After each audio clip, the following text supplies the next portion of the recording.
નમસ્કાર દર્શક મિત્રો, હું છું આશ્લેષા પટેલ અને આપ જોઈ રહ્યા છો અર્થ પડકાર ન્યૂઝ। ઘણા સમય બાદ ગ્રામ પંચાયતોની ચૂંટણી થઈ છે। વહીવટદારોથી પ્રજા ત્રાહિમામ પોકારી ઉઠી હતી ત્યારે સમગ્ર અરવલ્લી જિલ્લામાં ઉપસરપંચોની આજે રોજ ચૂંટણી પ્રક્રિયા હાથ ધરવામાં આવી હતી। મોડાસા તાલુકાની કુડોલ ગ્રુપ ગ્રામ પંચાયતમાં નીતિનકુમાર કાનાભાઈ પટેલ ઉપસરપંચ પદે બિનહરીફાઈ ચૂંટાઈ આવતા પંચાયતના સરપંચ પ્રેમચંદભાઈ તથા બોડી સભ્યો વિશાલ ખાંટ, અશ્વિન કુમાર પરમાર, કર્ણાવતીબેન ઠાકોર, અરુણાબેન પ્રણામીએ અભિનંદન પાઠવ્યા હતા।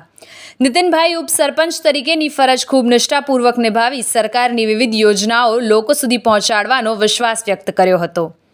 આવા જ અવનવા સમાચારો માટે જોતા રહો અર્થ પડકાર ન્યૂઝ। કાદર ડમરી, અરવલ્લી।